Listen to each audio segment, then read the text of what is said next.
Hello and welcome to the second grade Try 1 overview. In this short video we're just going to go over the basics of what you will find in this unit. We're going to start out with the bundle, big idea, and storyline that we created this summer. So this first trimester is going to be an earth science unit, and these are the performance expectations from the Next Generation Science Standards. From that, we developed a big idea. Now the big idea, this is what the kids will use to kind of drive the instruction throughout the unit. It's very simple, and you can get more in depth in the investigations, but they all fit under this umbrella statement of Earth changes over time. Some natural processes happen quickly, some happen slowly.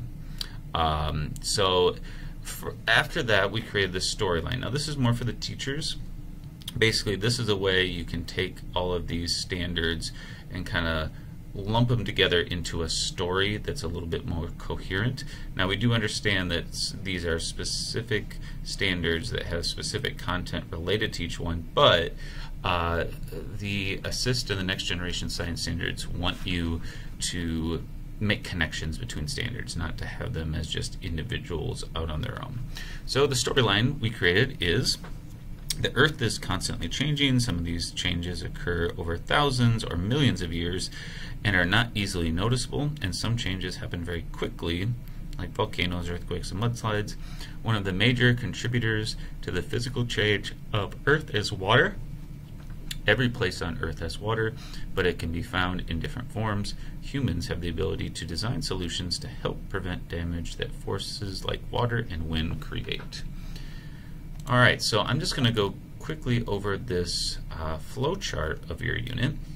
And again, like we mentioned in the previous videos, these little starbursts are correlated to the lesson plan. So when you get into the lesson plans, you can see like this is lesson 1, this is lesson 2, this one also goes with lesson 2, and so forth.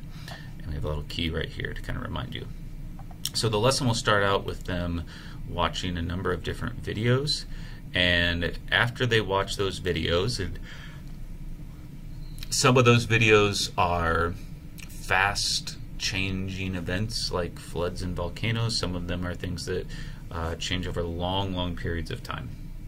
And then, so they're going to record their ideas, questions they have, observations that are made, etc.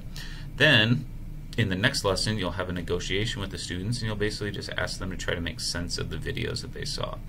From that, you'll eventually get to a point where you're going to develop this big idea with the students that we talked about earlier, and then you'll develop a list of questions to investigate, and these are some potential ones that might come up with your students. The first one is about local change, so it's how water has changed the land in Waterloo. So we have some actual photos of the Cedar River going through Waterloo, and they can see some different formations that have been created over long periods of time.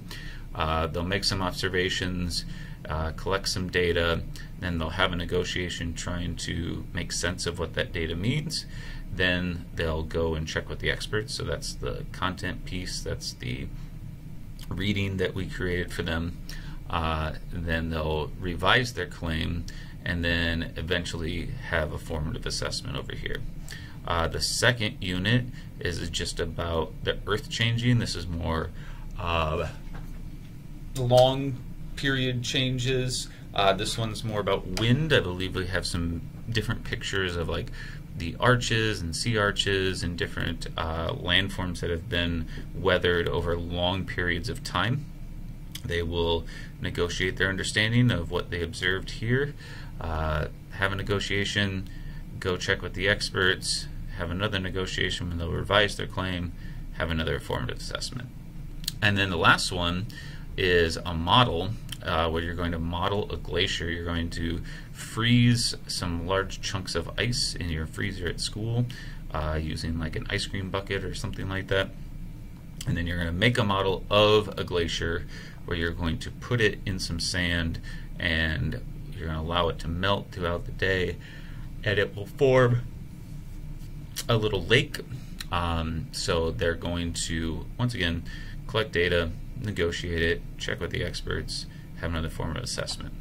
Then the engineering challenge down here, you're going to take all of this content that you learned and you're going to apply it in this engineering challenge, and this one's about them developing a flood mitigation proposal. So it's going to be another model, but it's going to be about how would you mitigate the flood that's going to happen. And then finally they will write about it in the Lucy Calkins.